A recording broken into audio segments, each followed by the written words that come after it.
Blog Talk Radio.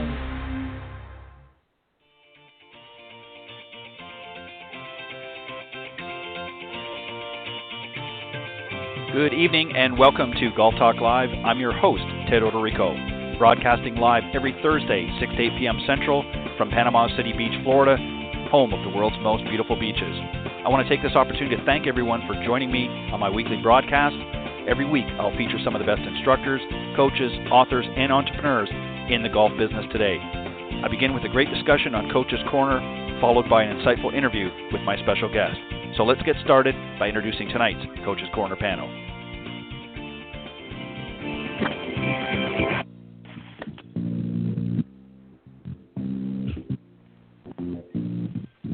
All right, good evening, everybody, and welcome to Golf Talk Live. I'm your host, Ted Odorico, and as always, we've got a great show for you. We're going to be starting off here in just a moment or two with a great discussion on the Coach's Corner panel this evening, and I've got two great guys, one program note, though, and I'll explain that in just a moment. And then a little bit later on, I'm going to be joined once again by my very special guest, Dr. Joe Parent, best-selling author of Zen Golf, Mastering the Mental Game. He's going to be joining me on the second half of the show, so make sure you stick around for that. As always, you can follow the show by going to blogtalkradio.com/Golf Talk Live, or just simply type in Golf Talk Live up in the search key, and that will take you to the main hosting page, if you will, of the program. And as always, every Thursday evening from 6 to 8 p.m. Central, front and center will be the show. You can listen to it live Thursday nights during that time slot. And for some reason, if you can't join us live, just visit that website, blogtalkradio.com/Golf Talk Live, and just scroll down the page to the on-demand section. And all of the shows in their entirety will be there in the on-demand section, so you can check them out there. All right, so let me first remind everybody, of course, the show is sponsored by iGolf Sports Network and Golf Tips Magazine. iGolf Sports is a live stream broadcast and media production company providing quality programming designed to attract the golfing enthusiast. And, of course, Golf Tips, the game's most in-depth instruction magazine, offering insightful reviews on the latest equipment, tips from top PGA and LPGA teacher professionals, all designed to help improve your game from tee to green. So subscribe today at golftipsmag.com. All right, as I mentioned, a quick program note. One of the gentlemen that was supposed to join me tonight unfortunately had to cancel last minute, so very generously one of the others decided to step up and fill his time slot this evening here on the panel. And that, of course, I'm talking about John Decker, good friend. He's a PGA teacher professional based in the Columbus, Ohio area. And he's also a senior editor and Golf Tips Top 25 instructor.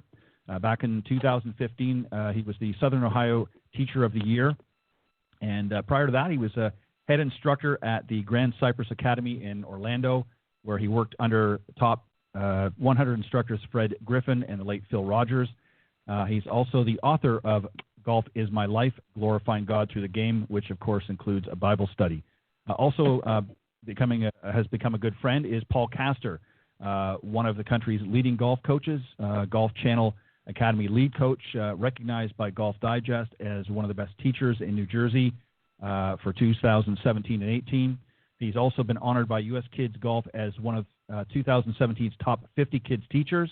He's Level 2 certified Titleist Performance Institute, or TPI for short, Aimpoint and K-Motion, and also serves on Foresight Sports Advisory Board and the New Jersey PGA's Junior Golf Committee. So, guys, welcome to Coach's Corner here on Golf Talk Live. Thanks for having us, Ted. Thank you, Ted. All right, so we're going to talk about some different tips, if you will, and I'm going to do them in the order that I introduced both of you. So, John, we'll start with you first. We're going to talk about it was sort of an extension. Last week on the panel, I talked with the guys about some golf tips to improve your game, and it's not just the typical golf tips of lining everything up just so. There's some other areas as well that are very, very important. And this first one is for you, John, and is having a process before your round. And let me just explain a little bit. So if you have some time before your round, try to establish a process that gets your mind and body ready for the round. This gives you the best chance of success and will reduce some of the nerves that affect every golfer early in their round. So maybe you can just talk a little bit about that, some things that golfers can do. Obviously, they're going to warm up maybe a little bit if they've allowed themselves the time. But what are some other ways that they can get themselves prepared and establish, as it said, that process before their round? Well, Ted, thank you, first of all, for having me on the show. And, Paul, I look forward to tonight's discussion with you as well.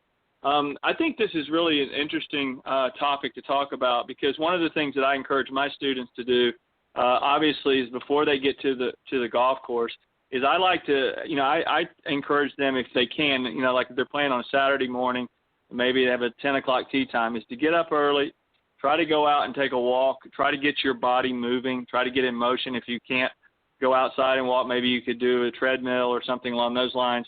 If you don't have a treadmill, you can swing like an orange whip or do anything that you can to loosen up, before you actually get to the golf course. I think that's important as well. Now, if you have a long drive, then, maybe a 30 or 45-minute drive or an hour drive to the course, then wait till you get to the golf course to do some of those things to warm up. And then the other thing that I encourage, players to do is to eat properly before their round and get hydrated. It's very important to be hydrated in golf, because I remember playing on the mini tours down in Florida, and I was really playing well, but I got on the last couple of holes. It was a really hot day, and I just couldn't think straight. I couldn't even add the numbers up properly in my mind with the yardages and everything. And after the round, I realized that I had not been drinking enough water. And so water is very important, that you're constantly putting fluids in your body, being hydrated, having food in your stomach, not waiting till the halfway house and, getting a hot dog or something like that, something real filling. You need to get some food in you early, and you need to try to have something to snack on through the round. I think stuff like that is very important, especially if you're a competitive golfer. And you're going to be walking, you're going to be putting in, 8, 10, 12 miles of walking, depending on the golf course. And, that's a lot. That's that's a 5 hours of walking plus warming up and all that stuff that you're doing, within the game, swinging the club. So you're going to burn a lot of calories. So, having fuel in your body is very important. And I also think that, if you're dealing with anxieties like first tee jitters, things like that, it's very important that you show up to the golf course on time. If you're showing up to the golf course, 20 minutes before your tee time, I don't care really how casual the round of golf is, you're probably not going to play very well. You're not going to get warmed up. You're going to be rushing.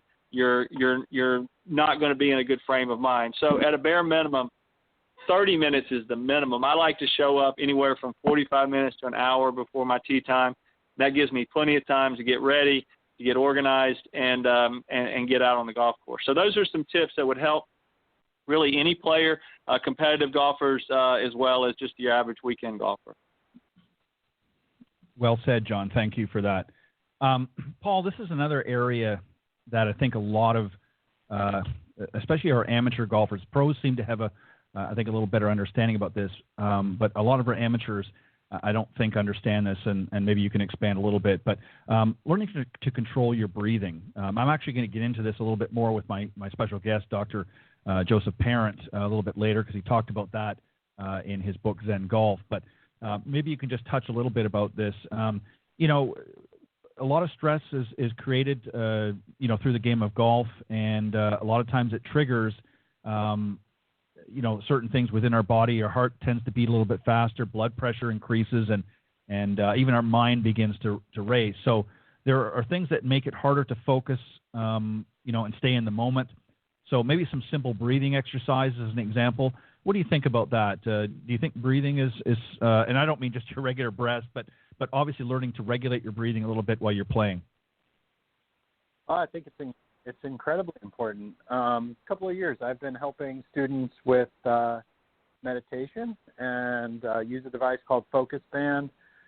And, what we see is that to find kind of a flow state and get into a really good performance mindset, the first piece is breathing well. So, there's a technique called box breathing that the Navy SEALs use. That you could look up online, I'm sure. It's basically, controlling your breath, taking long, deep breaths in, holding that breath for 3 or 4 seconds, letting it out really slowly, waiting 3 or 4 seconds, and then drawing another deep breath in, and kind of doing this and becoming aware your thoughts. Mindfulness has become kind of a big thing, and it's really useful to start identifying like the thoughts that are coming into your mind. Are they useful? Can I control those thoughts? Maybe I can replace them with some positive ones.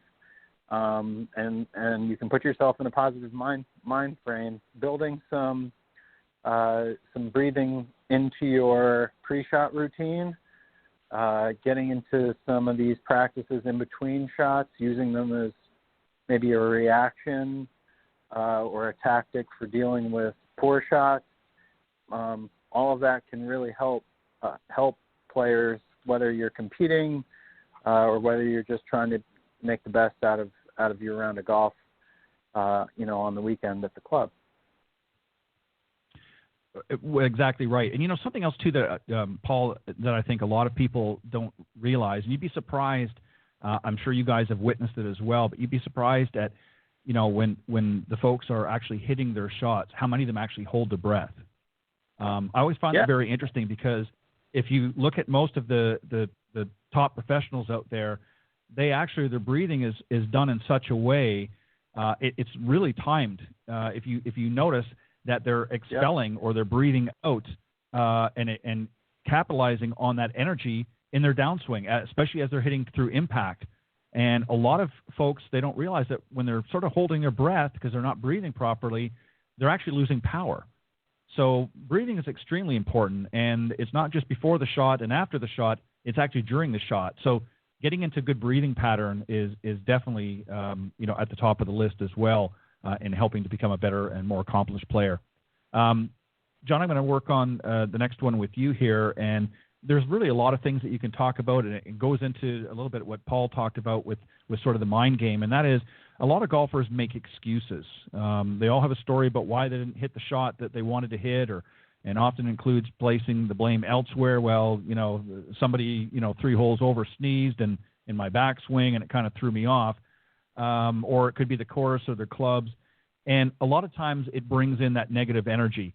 What should we be doing? Instead of excusing away poor play, how can we learn from some of those bad shots, and how can we turn that mindset around, as Paul pointed out, into a more positive frame? Well, it's interesting because, some of the best players that I've ever been around in my life are pretty positive people in general.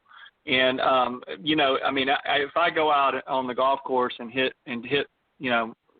30 or 40 golf balls on the driving range, I'm going to hit some bad shots. And if I focus, I could hit 29 great shots and hit one bad shot. And we all tend to want to focus on that one bad shot. And that is I think there's a lot of that in our society as well. And so, translating that from what you learn in golf and translating that to life is important as well. I think that when I have a simple saying with all of my juniors especially, and I tell them, yesterday is history, tomorrow is a mystery, but today is a gift from God, and that's why we call it the present. And the number one key factor that I find for the great players, whether they're great amateur players or tour players, is they have the ability to stay in the moment. They don't focus on what they just did, and they don't focus on the next hole. And I struggle with that. I will be the first to admit, when I was coming up, looking back on my career as in high school and playing on the mini tours and stuff, I was the kind of person that I would be on the 5th hole and I'd be kicking myself for the 3-putt on the 3rd hole, or I would be thinking, I'd be on the 16th hole thinking about, the real difficult 18th hole. And when you do that, when you get out of when your mind goes into a place where you're either looking ahead or looking behind, you're going to have trouble. You're not going to play well, because the human body doesn't really know how to react. Because most of the things that we do in a daily routine of whether it's brushing our teeth or driving our car, we are in the present moment. We're kind of in a subconscious state, and we just kind of do our task. We're not thinking about other things. But when you try to multitask, people who say they're great multitaskers, I always kind of laugh, because they're really not, because they don't accomplish nearly as much as they think they are. They're thinking about a lot of things, but they're not actually accomplishing. So pertaining that to golf is you have to have the ability to to stay in the moment. And so what I try to encourage my students to do is I tell them if they hit a shot and they don't like it, if they hit a bad shot or whatever, it's okay to take 5 or 10 seconds to kind of get a little frustrated, maybe think about, okay, I did this or did that, or that was the wrong club selection, or it was the wrong target, or whatever the situation is. But then you just got to let it go. And that's why I've always enjoyed walking on a golf course, because it gives you time to kind of just, walk that frustration off. So if you're riding in the golf cart and you have a couple of bad shots, sometimes it's good to tell your partner, hey, I'm going to walk on this one, and just walk as long as you're not holding up the golf course. So those are little things, what we could probably talk for days about this, because the human mind is so powerful. And if you're not focused on the task at hand, you're probably not going to do very well. Yeah, and as I mentioned in the beginning, that's a lot of excuses that golfers make, and that's a great tip. I've done that myself. Sometimes you're out there playing and things are just not firing on all cylinders, and a lot of times I'll just say, hey, let me walk up to my ball and let me just sort of work this out if I didn't hit a great shot, and by the time I get up to the ball, I realize, it's not as bad as I thought it was going to be. And that shot, as you said, is in the past, and we're focusing on the present right now. So that's a great way really to look at it. And again, we're all going to hit some bad shots. And the idea is you want to learn from those experiences as you go along. And when you make a bad shot, you want to make a mental note, okay, what did I do there? And then you put it away for later when you get back on the practice tee, and you can work on some of those things. But you're in the moment. Let's worry about the next shot that's coming up. Let's focus on that and what's in present hand. So great point.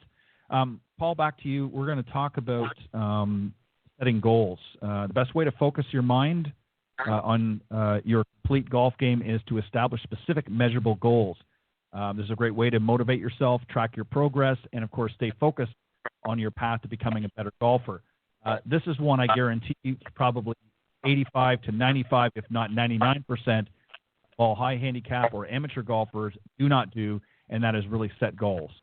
Give me some ideas of maybe some measurable goals that golfers can set at any level that can help them be, obviously, number one, we want them to be achievable goals, but obviously set them up for success. Oh, there's a lot of ways to do this. I think it's really important to have some good, achievable, reasonable short-term goals to work towards. You don't want to just have kind of one big long-term goal. That can seem kind of too monumental and maybe not specific enough. And if you chunk up your long-term goal into smaller short-term goals or even midterm goals, then you're much more likely to be successful. So, if you start the season hitting 4 greens in regulation, you can say, by July I'd like to be hitting 6, or whatever your target is. I have this number of days a week to practice. I'm going to use a stats program to figure out, how many fairways I'm hitting, what my average approach distance is, how I can really best use my time to figure out how to hit more greens, and therefore thereby making an impact on my scoring. So you could take the same approach to putts. You could take the same approach to your fitness, and and setting a short-term goal of gaining a certain amount of weight, or achieving a certain body mass, or being able to do certain lifts, anything like that. So I think it's very, very important to start with an achievable short-term goal that you believe is going to help you get to your longer-term goal of maybe lowering your handicap by 5 or 10 shots. You have to make sure that you're focusing on specific and measurable skills that are manageable in a manageable time frame. Right. Well said. And again, I think it's smart Maybe for the season you might have one bigger goal, whatever that might be, and that's something that you can work with your coach or your teaching professional to kind of based on the stats and that you're working with. They can help you set some goals, intermediate and short-term goals as well that are easily and more attainable. So that way, over the course of the season, as you work towards your overall goal, and it may be just to be a better ball striker, or maybe just means to be more consistent, you've got some smaller goals along the way that are much more easily attainable and measurable. That gives you confidence, helps build your confidence over the season. The biggest mistake I see most players is they come out and let's say their overall goal is, well, I want to break 100 this season, but then that's it. They don't have anything else. They don't say, well, what do I need to do? Do I need to increase this? Or, I want to be able to hit more greens this season. They're very, very vague and very generic, and they don't really define their specific goals. So they've got nothing to really check off. So when they don't attain one of those goals, right away they've set themselves up for failure in the season, and they pretty much start giving up and just, well, I'll just go out and play. I won't worry about it anymore. So you have to have some specific goals, have a longer, overreaching goal, if you will, for the season, but set up some small and intermediate goals along the way that are, again, more measurable and more attainable to help gain your confidence. John, I'm going to come back to you. We're going to talk about bringing the right strategy on the course. And, course management, as we know, is an extremely important topic that is not discussed enough in the golf world. And here are some basics that all golfers should be thinking about. One I can think of off the top of my head is stop aiming at the pin. That thing sticking out of the ground with the flag on it should not always be your target on every approach shot. In fact, I can't think of a good reason for any golfer to be aiming at the pin unless you are playing at an extremely high level. The payoff is just simply not there, as we know. And for some reason, we get a lot of our amateur golfers thinking, well, I've just got to aim at the pin all the time, and one of these times I'm going to get close. What are your thoughts? Well, that's a great point. When I was in Orlando, I was working, at Grand Cypress, and David Duvall was at the time was the number one player in the world, and he spoke to our section. And I happened to miss it, but one of my colleagues was there, and he told me about what David said. And David said that he very rarely aims at the pin, even if he has a pitching wedge in his hand. He's always aiming either short, right, long, or left of the pin. And so he calculates where the trouble is. Where can I not go? That's the first thing from a course manager. That's not thinking negatively. That's thinking with a smart, because what you're doing is you're taking, okay, I'm going to eliminate the right side because there's water on the right. So I'm going to purposely aim to the left. So I'm going to pick a tree. And if you have a pitching wedge in your hand, you might aim 10 feet. If you have a 5-iron in your hand, you need to be aiming 30 or 40 feet left of the target. So those are very good points. The other thing that is important about, course management, and what I instill in all of my players, no matter what their level, is that they have a go-to yardage. Their go-to yardage needs to be with their wedges. Because I have 4 wedges in my bag. I encourage all my students to have at least 3. And I say one of these 3 wedges has got to be this is your favorite wedge. You've got to have a distance, whether it's 60 yards, 80 yards, 100 yards, whatever it is. You have to have that go-to yardage. So if you're a higher handicapper, you need to play to that go-to yardage. Maybe you're not able to hit the ball 250 yards. You're only hitting the ball 210 or 220 off the tee, and you can't get there in 2 shots. So what you want to do is, hit your drive, maybe lay up with a 7-iron and lay up to your go-to yardage, a club that you feel very, comfortable with. Go get it on the green and 2-putt, and you've made a 5 there. And so when you do that, you're essentially playing par golf for your handicap, or even that could be for a high handicapper, that could be a birdie. Because if a lot of 36 handicappers essentially getting 2 shots on every hole. So go-to yardages and a go-to club is very important with the wedges. Also having a go-to fairway club, it drives me crazy when I look in a student's bag and they have like 7 woods. If they have 6 or 7 head covers, I'm like, you have way too many fairway woods. You'd be much better to have only 1 or 2 fairway woods. You don't need all of these fairway woods. So you need to have one club that you're really good at advancing the ball down the fairway, because the average golfer, again, is not going to hit the green in regulation. So they have to have clubs, they're going to be coming in from longer distances. They have to have a club that they can go to. And if you, really look at your round, and this would be the last little tip I'll talk about, because I actually just recently did a video on this. You're really only going to play with 3 or 4 clubs in a round of golf. You're going to play with your driver, you're going to play with your putter, and then you're going to play with your a wedge and maybe a fairway wood. The rest of your clubs you're really not going to hit that often. So when you're practicing, practice the clubs that you use the most in a round of golf, and that starts with the putter. 40 to 60% of your score is going to be in putting. So start with your putter, and then your driver. You're going to have to tee off with some, or 3-wood, whatever it is you tee off with, and then maybe one of those go-to wedges or the go-to fairway club. And you'll definitely maximize your practice time, and you'll definitely lower your scores. Excuse me. Yeah, I agree with that, because again, ideally you want just to be able to get on the green.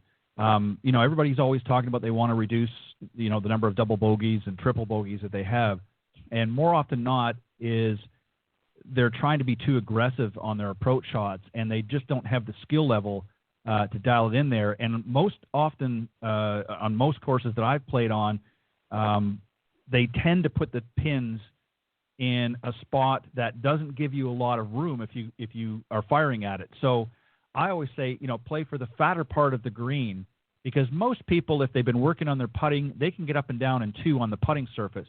So if you can get on the green in 2, you've got a pretty good chance of shooting par in a lot of cases, and maybe on some of the par 5s, if you're really good, you might even be able to, again, get on in 3 and, again, 2-putt for par. So, and worst case scenario, maybe a bogey. So, again, I think just getting on the green and doing, as you suggested, focus and practice with the clubs that you're really most likely to use. We always hear a lot of the pros talk about how they kind of go through their bag and so on and so forth. But the truth of the matter is most golf professionals now on the PGA Tour particularly are only using a handful of their clubs in the bag. The rest of them they're really not using, other than maybe for a few finesse shots here and there. But for the most part, they're only playing with a handful of clubs. And much is the same for many amateurs as well.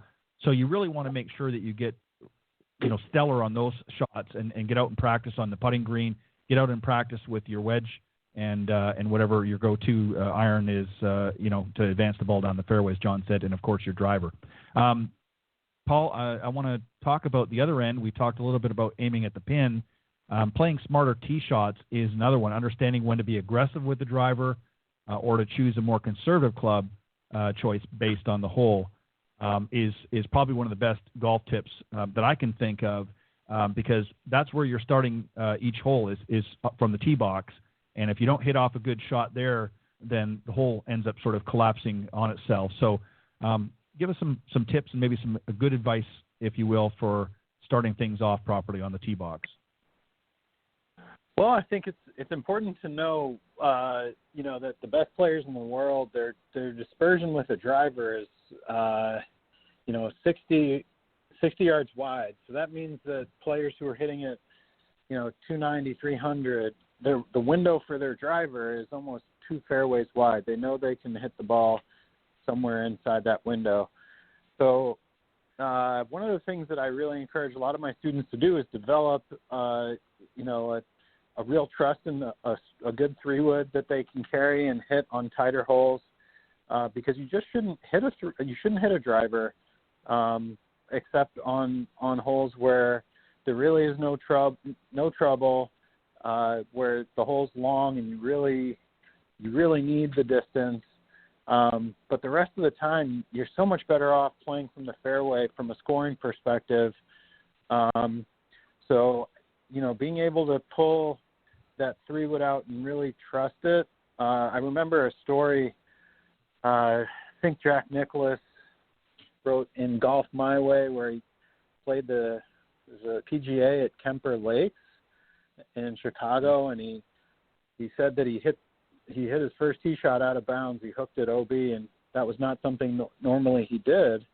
And he put the club in his bag for the rest of the round, and he played the whole first round at Kemper Lakes, which was just an extremely long golf course back then, with a 3-wood, and he shot 71, and then he ended up going on to win the tournament because he was able to go, kind of mitigate the damage, go work on his driver at the range later, regain some trust in it, and then he went on and he played pretty well. So knowing what risks to take, is extremely important in golf, and knowing that that your driver is kind of inherently a risky club, and that there are other really good, safe golf clubs in your bag that you can hit off the tees and still score really well, is a very important thing to learn for any good player, any golfer.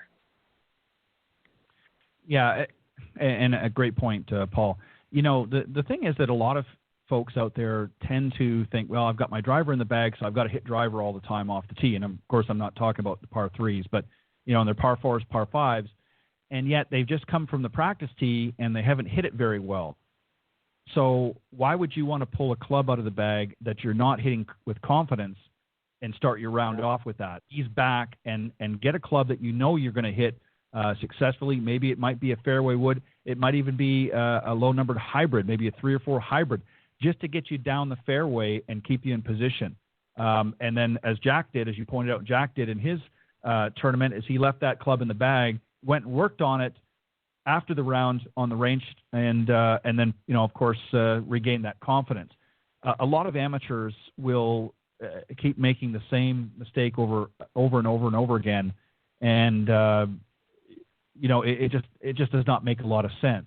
And I think that this goes under, again, what we talked about is in part of the course management, and that is to understand what your abilities are. And we're going to talk about that here in just a second. So great point when dealing with tee shots, know your limitations, know what you're able to do. And if the driver's not working for you that day, leave it in the bag and scale back and use one of your other clubs like your fairway or even a hybrid club. John, this sort of rolls into the next point here, and that is really to be honest with yourself. I think one of the hardest things as golfers is to be honest with your abilities. This, of course, leads to a lot of mistakes, leads to those double and triple bogeys I mentioned a few moments ago. In other words, they can be round killers. Here's a good example. If you have 155 yards to your target and you have to hit your 7-iron absolutely perfect to reach that number, maybe it might be a better idea to take one more club as an example. Give us your thoughts about that. And again, keep in mind that everybody is obviously different, but I think this is one area that a lot of golfers miss the boat on, is they're not really honest in their abilities and sort of stick with the numbers, if you will, what they might have hit on the range the last couple of practice sessions, think, okay, well, I'm going to hit that club 155 yards, and that's not always consistent and not always the case. Give us your thoughts on being honest with yourself. Well, this is where I think I'm a big favor of of launch monitors, and the reason for that is it gives you your carry distance. The biggest problem that the average golfer has is they do not know their carry distance, and so they will hit a 7-iron on their driving range that flies 140 yards and rolls, 10 yards, and they say to their friend, "I hit my 7-iron 150," and that's not the case. You're only flying the ball 140, and so that's the one mistake they make. Or they will hit a 7-iron. They'll be on the golf course and they'll be 150 yards away, and they hit their absolute best shot that they could possibly hit, and it flies to the green and it flies 150 yards, and then they tell themselves, well, every time I'm 150 yards, I'm going to hit my 7-iron. And I say, well, when I'm talking to them, I say, that's fine if there's no trouble in front of the green. But if there's trouble in front of the green, your ball, and that's your max distance, you need to make sure, number one, to get over the trouble. So we want to make sure and take at least one extra club, and sometimes 2 extra clubs, especially if there's wind. And that leads to the third part, is they never a lot of times when people are figuring out their yardages, they're doing it when they're downwind on the driving range, which is the worst mistake you can make. I never check distances when the wind's blowing. I would never, if I'm out on the driving range and there's any wind blowing, I forget about the distance. I work on whatever it is I'm working on in my swing. So I always tell my students, when you're going out on the golf course, and I encourage you, if you can, you may not have access to a launch monitor. The simplest way to gauge your carry distance is when you're on the golf course, if you're 150 yards away, and let's say you hit a 7-iron and you hit a solid shot, and not your best, not your worst, but an average solid shot, and your ball lands on the green, you need to tell your playing partner, if you're on a cart, I'm going to walk this, and you need to pace off from where you are to your ball mark. You need to find your ball mark and pace that distance off. Remember, if your ball is hitting and going forward like a lot of players do, a lot of the average golfer doesn't hit the ball high enough to stop it on the green. They hit it very low. Their ball hits on the green and rolls 10 or 20 yards. That's not carry distance. The carry distance is what's critical, because American golf courses are built with a lot of forced carries, and so you have to be able to know how far you can carry your shot. So to me, that is the one thing, and I never, I was as guilty as anybody when I was a younger player. I didn't understand that, and as I started watching tour players and started working with them, and I started seeing how they practice and started playing with them, I started realizing these guys, they care more about how far their ball's carrying versus how far it's ending up. So that's very important. Well said. Some great points there, John. Thank you for that. Paul, this is one I know we've talked about many, many times, but again, I think it really has to be sort of hammered home, and that is to work on your short game. Might, kind of seem that, we're pointing this area of the game out a lot on the show, but there's a reason for it. If you don't feel comfortable with your ability to hit wedge shots and putt effectively, as we talked about a few moments ago, this will put a lot more burden and stress on your tee shots and approach shots. So having a great short game can be a shield that protects golfers from all of those errant shots that occur in your long game. So talk a little bit about that. Again, maybe give some examples as well, but why it's so crucial and why we really emphasize a lot in golf teaching side of things, why we emphasize the short game so much. It's your insurance policy. In golf, we're not going to hit the ball perfectly every time, and I think, the stats for PGA Tour players playing from, playing very long, challenging golf courses, but they're only hitting about 11.5 greens around. I think a typical 8 handicap might only hit 5. So for you to have a chance to achieve your scoring goals, chipping and putting is just really critical, and learning how to hit greenside bunker shots. So any shot that you can encounter inside of 30 yards of the green is a huge priority to become a good golfer, because if you don't believe in your skills when you're that close in, it's going to put, like you said, Ted, massive pressure on you when you're standing out in the fairway, and frankly on the tee boxes too. So what I find with a lot of people is they just believe that they should be hitting the ball better, and that will solve all of their problems. And then when we kind of start keeping track of things like greens and, the number of times that they miss a green but get it inside of 25 or 30 yards, we start to break these things down.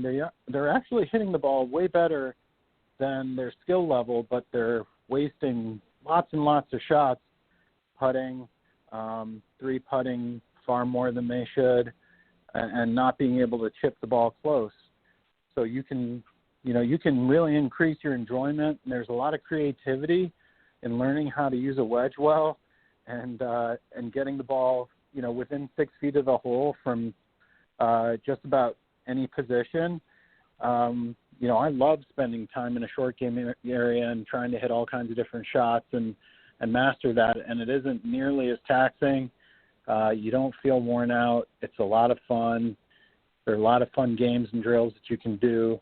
And and ways that you can track your progress. So I would just really encourage anybody who's serious about getting better at golf to want to start treating the short game and putting, especially putting, like John said, it's about 45% of your strokes, depending on your handicap. You just have to be able to putt well, and at the very minimum, not three putt very much at all. Yeah, short game. It always blows my mind when I go to the driving range, and I always, in addition to obviously working on my own game, I always like to kind of position myself so that I can get a clear shot right down the line and watch, people's practice sessions, what they do. And, I like to go to places, particularly that I'm not familiar, that people don't know me or I haven't, worked there before.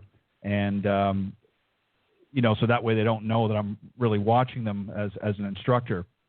And it's amazing the routines or lack thereof that a lot of folks do.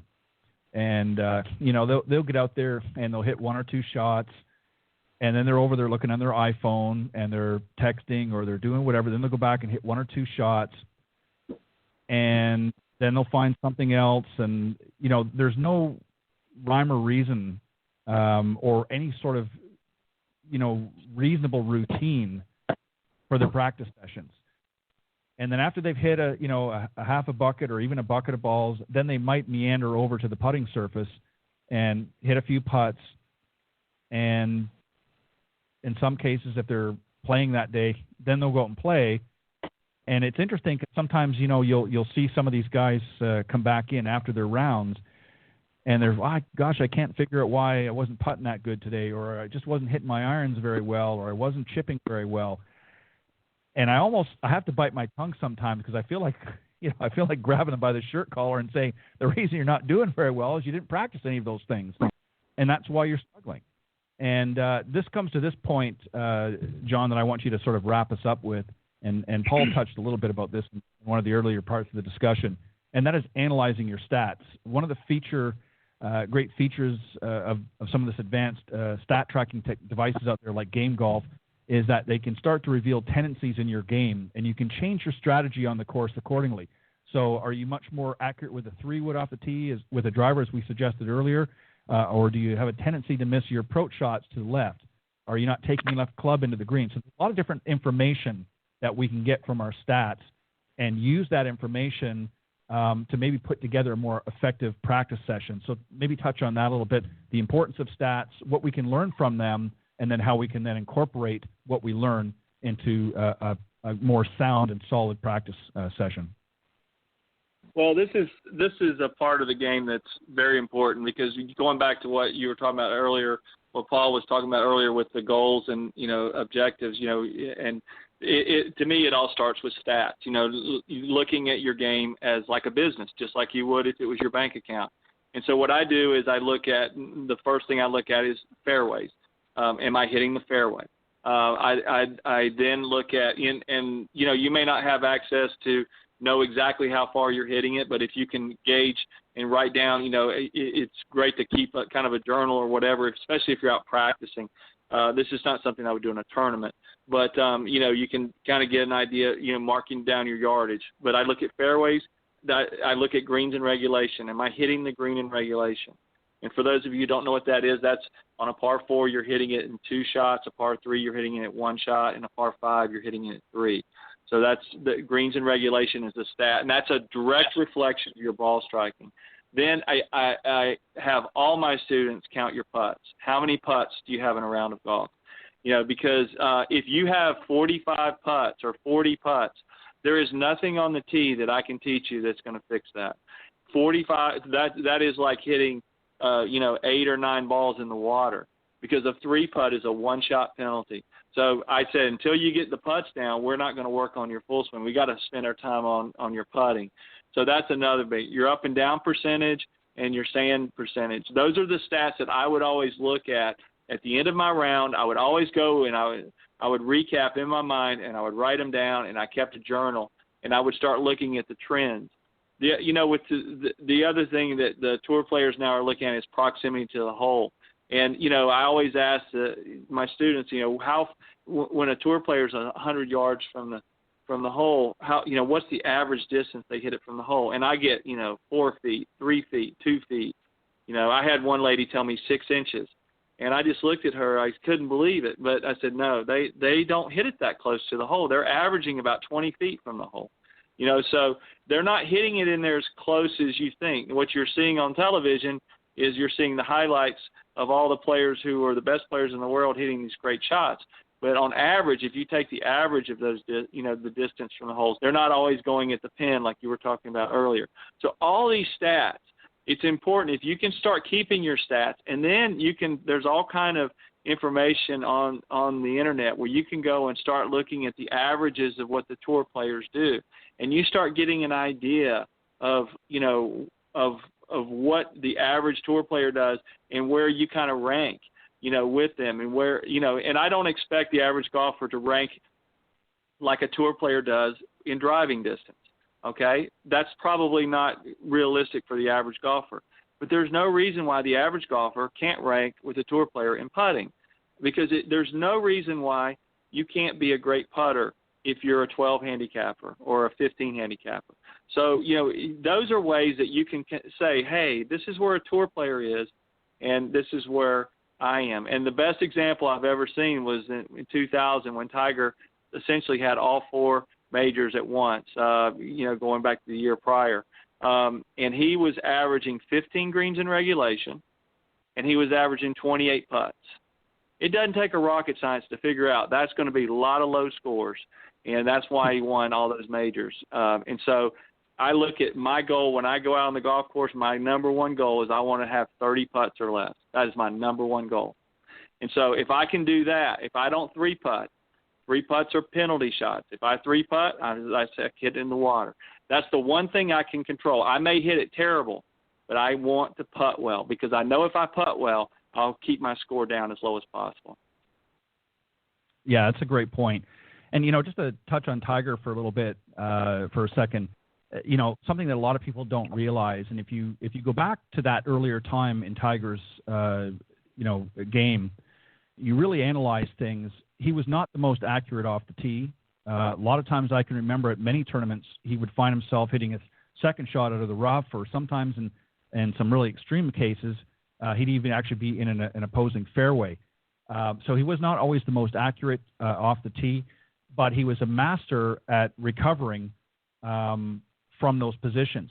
And because his short game, including his putting, was so spot on, that's how he was able to get those low rounds. And it was the same thing with Jack Nicklaus. Jack Nicklaus wasn't, he was certainly a good ball striker, but he wasn't always the straightest ball striker, and he wasn't the best driver on tour. He could hit it long, and he could hit it with some good accuracy. But he was able to putt with such prowess that he was able to overcome some difficult shots that he may have been faced with early on, and he was able to recover in most scenarios. And he had the mental capacity and fortitude to not dwell on shots that he knew he had no control over. Once that shot was gone, it was gone. It was now, as you pointed out, John, earlier, in the moment, it was the next shot at hand. And both he and Tiger were very, very dominant in those recovery shots and with their putting stats, and obviously greens and regulation. And I think if you focus on those areas, as you guys have pointed out tonight, you're going to find you're going to have a much more enjoyable round. Too many times we see people worrying about how pretty their swing looks out in the driving on the practice tee, only to get out on the golf course and literally the wheels fall off the bus. So listen to what we talked about tonight on the show. For those of you tuning in, I think you're going to get some great tips. If you're tuning in a little bit later, after the show, go back and listen to the recorded version. I'll tell you how you can do that a little bit later on, because there's some great points that both John and Paul have brought up tonight here on the Coach's Corner panel discussion. Guys, I want to thank you very much, as always, for a great discussion here on the panel. And if you want to just take a moment, I'll let you go first, Paul, and just share with the folks the best way to reach out to you. And if you've got anything special that you want to share, got coming up, any special events or what have you, by all means, feel free to share it with the audience. Ted, thanks so much. Thank you very much for having me. John, it was great to be on with you. My website is paulcastergolf.com. You can also find me on Instagram at paulcastergolf and on Twitter and Facebook under the same handle. And be teaching some outdoor putting clinics this fall at at the course where I teach outdoors, Jumping Brook Country Club, and we'll be announcing dates for those soon.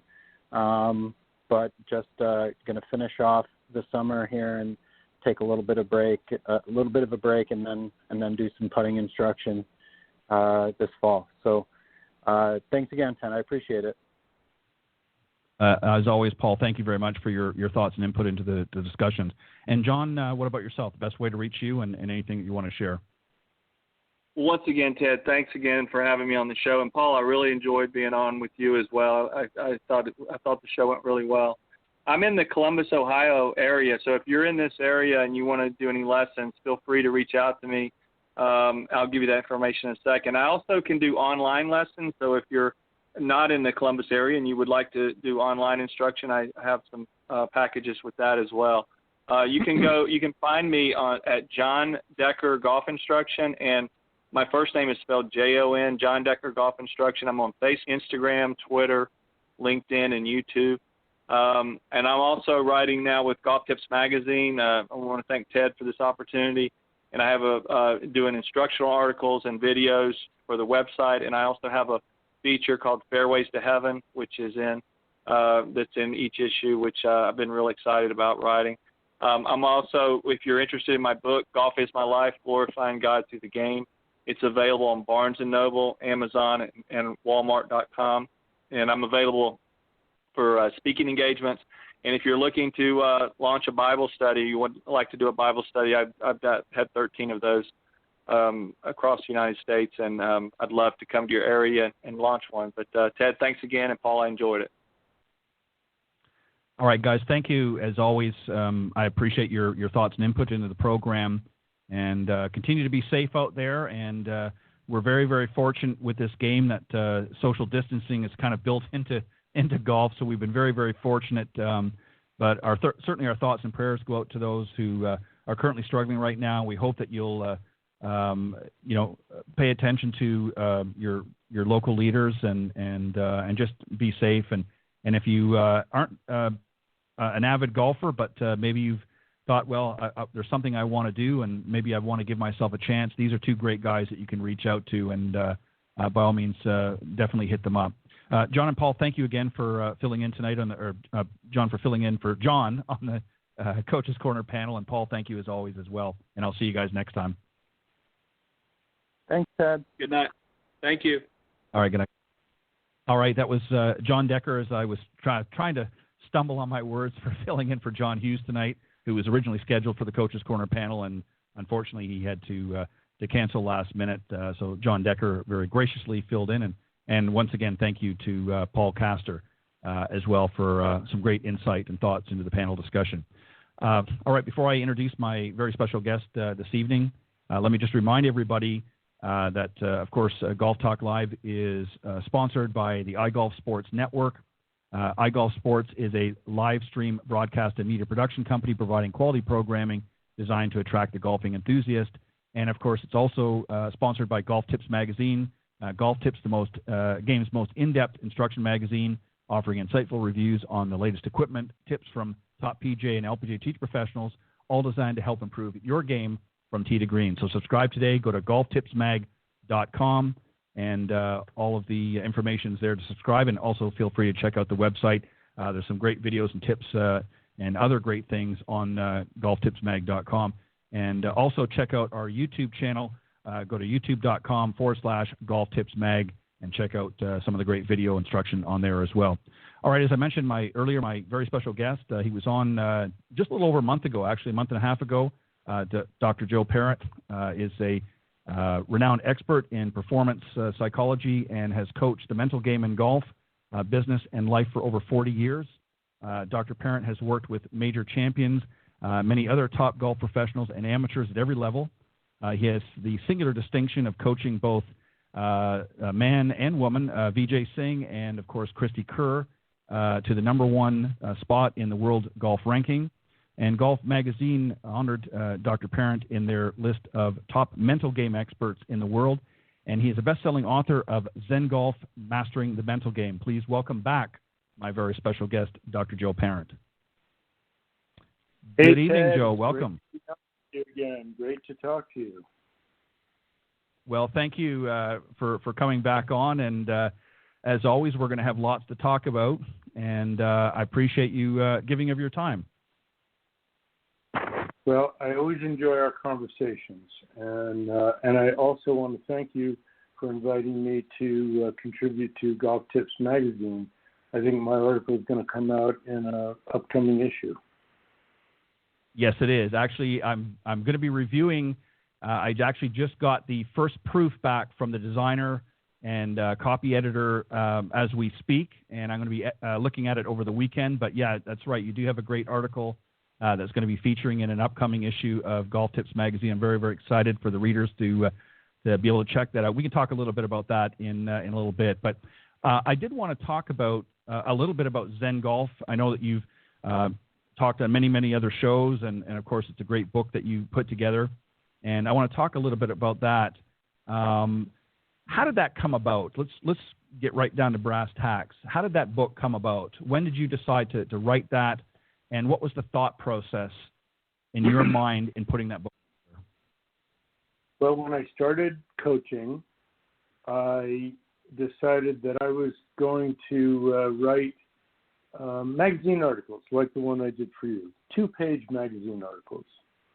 And when I had enough of them, I'd slap them together and there'd be a book. Well, I had written half a dozen, so I had about 12 pages of writing done. And my sister introduced me to a literary agent. That my sister had worked for a publishing company and had met her at some events or something. And it was actually a party that she met her at for the head of this publishing company that my sister had worked for. And this agent was there and overheard her talking to the host, who was asking about our family. And my brother is a doctor. He's an MD, actually very, very respected MD at the University of Michigan Medical School, doing very high-level research there. And so this person said to my sister, "So how's your brother, the doctor?" And she told him, and then he said, "How's your brother, the Buddhist?" And because I had been practicing and studying Buddhism since I was 20, and she said, "Oh, he's teaching golf." And this agent said, "Buddhism and golf? That sounds really hot. Does he have a book?" And my sister, being very quick on the uptake, said, "He's working on one." So she said, "Wait, I'm going to get my card. I want to see it." And my sister said, "You have no idea. Agents don't look for books. They get inundated with proposals. Right. This is very unusual." So I sent some materials to. So I contacted the agent, and she said, "I can meet with you, but either tomorrow or in a week." And I said, "I'll meet with you in a week." So I had a week to take out all my notes. You know, it ironically, it was a little bit like what happened with Harvey Pennock's book. That it right. was he had a shoebox of notes. I had mine on a computer, but I went and found all my notes and transcripts of clinics that I'd taught and things like that, and I put together another 40 pages, 30 or 40 pages of 2-page chapters, because that's really what I wanted, short chapters that were easy to read, easy to digest. So we met, she looked at it, she said, "You know, we got to put a proposal together." I said, "What about this?" She said, "No, that's just a partial manuscript." So she helped me write a proposal. We sent it. She said, "I'm going to send this to some big publishers, but don't get your expectations up. Once we get feedback from them, then we'll tweak it and send it to a lot of small publishers." 2 weeks later, I got a phone call and she said, "You're not going to believe this, but Doubleday bought your book." And Wow. I said, "Well, that's pretty good." They asked, and so I met the editor that I was going to work with by phone, and he was very nice. And they said, "Well, we want to get it out in the spring, but if you need a little more time, we were hoping to get it in 2 months. But if you need 4 months, we can do that. We can figure out a way." I said, "No, 2 months is fine." And what I knew was I was just going to mess around for 2 months and really get started on it when the deadline got closer, because that's what procrastinators do, So I said, "No, give me a sooner deadline, and I'll do better." So I again got all my together, gathered everything together, and that's why Zen Golf is really not a philosophical book. It is a book that is a collection of lessons that I have already taught. So I already knew that everything in the book worked. And from the beginning, I had always wanted 2 to 3 page chapters, and that was all. And they kind of stand alone, which was another principle. So you can go back and forth to any place in the book. You don't need to read through it progressively. Now, my agent was also an editor, and she was so helpful.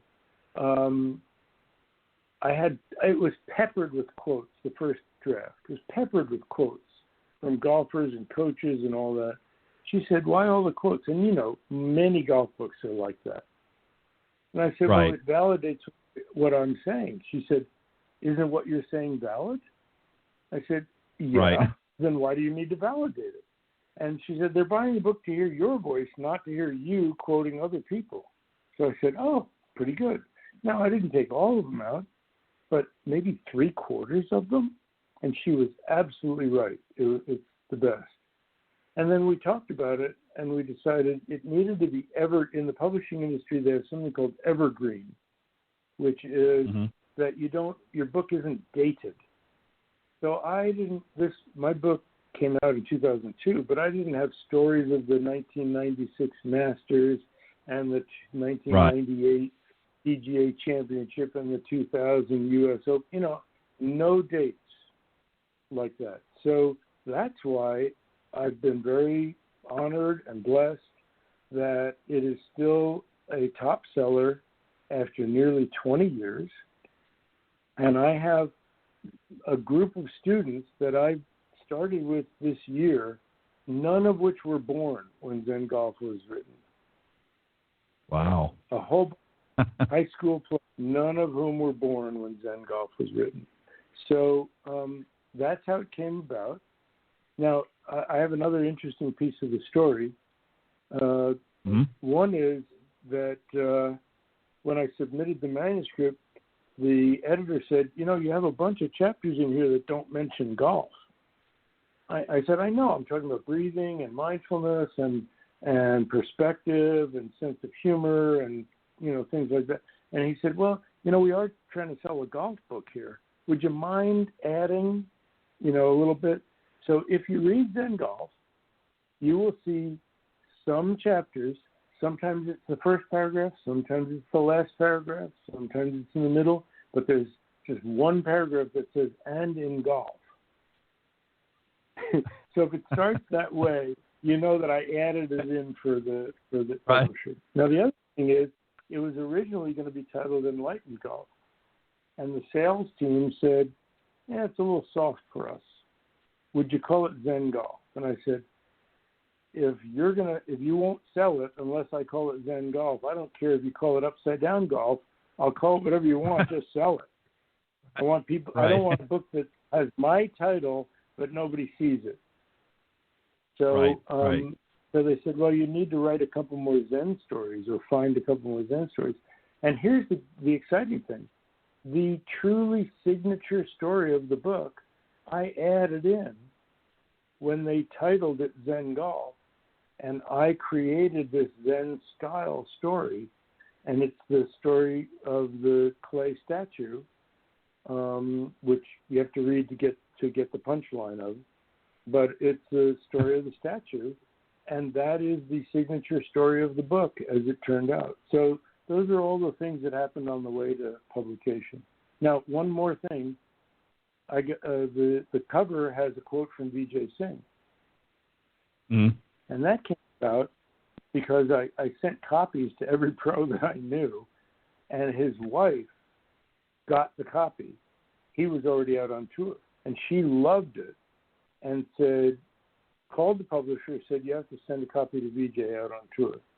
And I met him at Riviera, and I asked him to write a little blurb for the cover, the back cover of the jacket or something. And he said, well, when do you need it? I said, no, pretty soon. He said, now what are you doing this afternoon? And then I realized he didn't just want to talk about the blurb. He was thinking about working with me. The problem was I had broken a tooth that morning. And the dentist said, get here by 5 or you might have to have a root canal. And I had the thought right at that moment, maybe get to coach Vijay Singh and have to get a root canal, or not coach Vijay Singh and not get a root canal. And it took me about a second to answer, I'm not doing anything this afternoon. Let's go. On the eighth hole, he asked me what my program was. I said, you're my program. I don't have a canned program. Whatever you need, that's what we're going to work on. And he said, okay, we're going to work together. As soon as we got off the 9th green, I zipped up to the dentist, and I made it at 5 minutes to 5. So I got both. I didn't have to get a root canal, and I got to coach Vijay Singh. And 2 years later, he was number 1 in the world. So it was a pretty exciting time. I would concur with that. That's a great story. Thank you for sharing that. And just as you'd mentioned, it is approaching its 20th anniversary for the publication, and it's consistently remained at the top of Amazon Golf's instruction book searches, and again, along with, of course, Harvey Penick's Little Red Book, has also been, as you mentioned, of note as well. And Ben Hogan's book. But, right. Right. We were very, very honored. There was a survey of readers, and it was a survey that was done of avid golfers, asking what golf book do you think every golfer needs to read? And my good friend Mark Frost, who also lives in Ojai, California with me, had the number 1 book, which was The Match. Harvey Penick's and my book tied for number 2, so that means tied for number 1 in instructional books. And then Mark's book, The Greatest Game Ever Played, was 4th. So of the top 4 books, three of them are from Ojai authors. Wow, I didn't realize that. That's incredible. Mark played.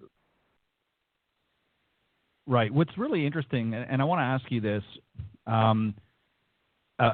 We'll get back a little bit more in the book here, and obviously I want to ask you about breathing, because you mentioned earlier at the top of our segment that you gave an article to me for Golf Tips magazine. One of the things I want to ask you is, you have coached performance psychology for golfers, of course, as well as other athletes, actors, artists, and executives for many, many years. In fact, over 30 years now. Are there a lot of, because you're talking about different areas of business, you're talking about from golfers to athletes and, as I mentioned, actors. What are the similarities in all of those different groups, and what were some of the differences that you discovered when you're working with the different groups? Well, I'm glad you mentioned that, because out of Zen Golf, I had some business people read it and said, this applies to business and life as much as it does to golf. And I said, that's why I wrote it. It was a way, right. I knew there were a lot of people who wouldn't necessarily pick up a book about these ideas unless it was going to help their golf game. Right. And so it was a way to get these ideas into their hands. And so I do business keynotes, and, teaching the mental game. I've been teaching long distance and virtual for years and years and years, FaceTime and Skype and now Zoom.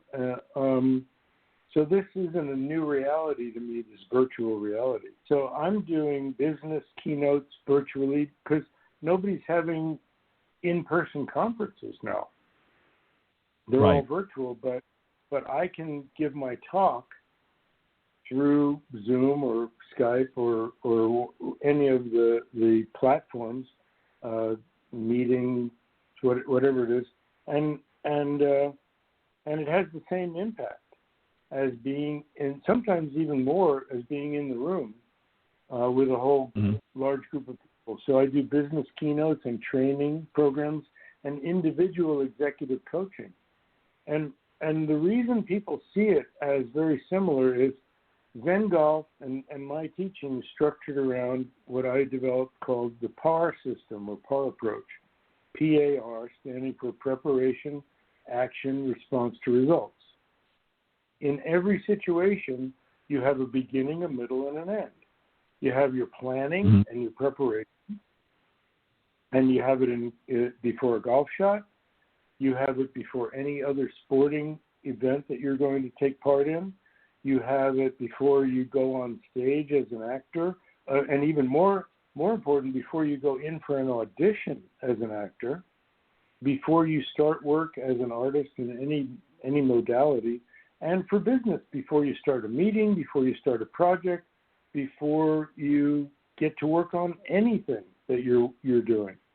So you have your preparation, then action, and this is something that has been consistent through all sports and all other activities, and that is commitment. Commitment to the plan you made, and then we talked about the breathing and it goes with mindfulness and presence. So you have two aspects: commitment that you planned, the plan you made, and presence, staying with it and staying in the present to work on what you're doing. And for golf, for players, I like to translate that into something easy to remember: focus and fire. Fire of intensity, intense commitment to the shot you have visualized and prepared for, and stay focused on that target. And that's the same thing in business. Make your commitment, make a plan, get everybody on board, and then everybody has a one-pointed objective to accomplish that and fulfill the commitments that were made for that plan. And that's another business book that I'm working on about commitments and fulfilling those commitments. And then the response to results, there's a business program, a business system that was developed by an American but implemented in Japan. The American companies didn't want to do it, so he took it to Japan, and it was hugely successful, and now it's come back here, and it's called Kaizen, and that is a path of continuous improvement. You prepare, you act, and then you reflect. You respond to the results. You look at what happened, you figure out what you did, you figure out what you could do differently, and then you put that back into your next preparation so that you continuously improve. And that's how I teach golfers to continuously improve on the golf course. You have to have a post-shot routine as well as a pre-shot routine. You hit your shot, you respond to the results with reinforcing success and reflecting on and learning from your mistakes. And so you can, a friend of mine, Butch Breeden, who works with the First Tee, said they have an acronym called STAR. You stop, you think, you assess, and then you reset. And I got a great joke for you on this one. Ken, and my partner in my office, he's my office manager and my editor, and he's a great friend. He said, I have a different acronym for STAR. Swear, throw, apologize, and retrieve. Right? I thought that was pretty good. But that's an aside. Back to the topic. So for business, you prepare, you act, you get your feedback, and you adjust and recalibrate, and then you go ahead again. Whether it's your assembly line, whether it's your managerial system, your organizational development, whatever it is, that's what you do in business. That's what you do in artistic endeavors, and that's what you do in sports, and especially golf. Prepare for your shot the best you can. If you're not prepared, how can you commit? You can't. And if you make an uncommitted swing, it won't be a good one. Then afterwards, reflect. Say, how committed was I? What do I need to do differently in my preparation so that I can make a more committed swing next time? You know what's really interesting about the PAR approach, and you're exactly 100% right in all of your analogy. What I always find interesting, because I work a lot with business folks as well, and when I watch them out of the practice tee, and they don't do any of the above, and I'll say to them, when you did your last presentation, what did you do? Well, I prepared for it. I got all my analysis together, and so on and so forth. And then, of course, they executed the presentation. And then based on the results of their findings, they reacted. So I said, so in other words, much as you pointed out in your book, you prepare, you take action, and then you reflect, if you will, on what's taken place. And they said, well, exactly. I said, well, then why don't you do that with your golf game? And a lot of times they'll stop and they'll think about it. Well, I don't understand. But I'm right, because I know I guarantee you've seen this many times over the years. Oh, yeah. And I heard you talking about that with Coach's Corner. Right, exactly. We touched a little bit on. I knew we'd get into it a little bit more with you, but we scratched the surface a little bit. So let me ask you this then: keeping all things equal, why do you think that is? Why do you think? And let's deal with business folks for a second. Let's keep the regular golfers out and the other titles, but executives as an example. Why is it they can be so proficient in their jobs as executives, but then when they get out in the golf course, they don't follow that same formula? What do you think happens? But I think there are two factors. One is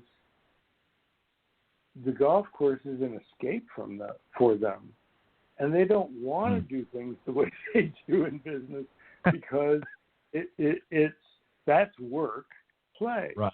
So I just want to have fun. The problem is they want to have the same level of success in their golf as they do in their business. Right. And I can't tell you how many golfers come to me and they say, I am type A successful person. I've never engaged in a project in business I've started a half a dozen companies. I've always had success. I've had success in other sports. I've had success in everything I do. Why don't I have that same kind of success in golf? And so one of the aspects is that they want the same success, but they don't want to do the same kind of work that they do 9 to 5 because this is their time away from it. The other is nobody's told them. How many golf lessons have people taken with pros who work on their swing and never tell them how to warm up for a round? Right.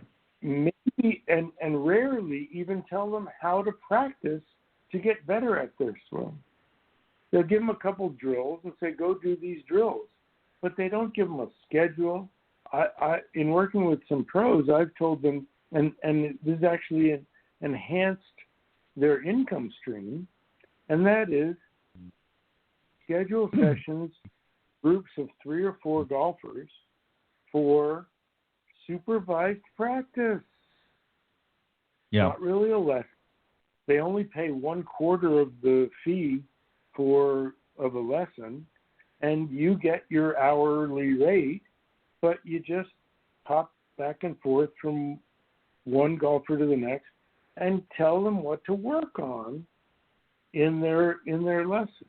So why don't I share some of that with you, what I recommend?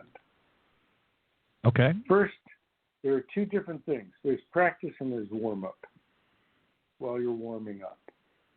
You don't work on your technique and try to get your swing all perfect and tidied up and do all the technical things that your last lesson was when you're warming up. You just warm up. Now, what you do in your warm-up first is, and I like to tell players to do little mini strokes. Just hit little pitch shots because it gets right. your sequencing and your impact together. Then you make them bigger and bigger and bigger. That's all. Nick Faldo was talking about that. He says every golf shot's a pitch shot. It's just bigger and bigger and bigger and bigger. That's all. So it gets you moving through the ball nicely with good rhythm, good sequencing. Then you go through your clubs and get a feel for each one. Only 2 or 3 shots with each club is all you need. Sometimes I'll go through and I'll hit my 9-iron and I go, oh, that's working. I hit one, put it away, go to my 8-iron. Hit one, that was close, hit another one, yep, that's working, put it away. You don't have to keep hitting over and over and over and over again.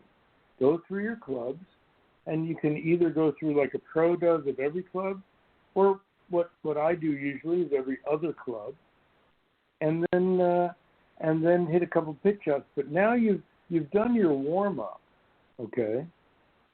But now what I want you to do is that's your range rhythm. Now I want you to get into course rhythm. Do your full routine. Play imaginary holes. Picture a fairway out there with two flags that mark the range of your, the width of your fairway. And tee up your driver and go through your full pre-shot routine and hit the shot. If you miss, just say, oh, glad I got that out of the way. If you hit a good one, reinforce it and say, yeah, that's how I like to hit it. And do your post-shot routine. Replace it with a better swing. Then drop a ball on the range as if you were on the fairway. Play a shot to one of the greens. Now you've played a par 4. Tee up a ball for a long par 3. Tee up, then do another one for a par 5 where you hit a drive, a hybrid or a fairway wood, and then a wedge. And you've played 3 holes. When you go to the first tee, you're going to your 4th hole. You're already in your course rhythm. And that's in Zen Golf. It's a chapter called How to Get from the Practice Tee to the First Tee. Okay, Now, that's what they need to do. When you go to the putting green, do the same thing. Start putting to nowhere. Get your stroke down.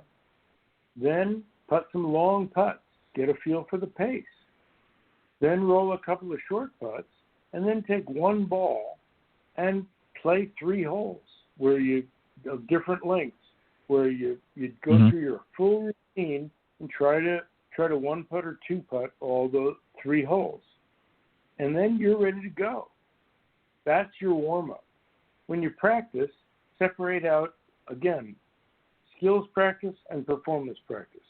Spend time working on, have a plan of what you want to work on, and change it up between short irons, long irons, mid irons, drivers.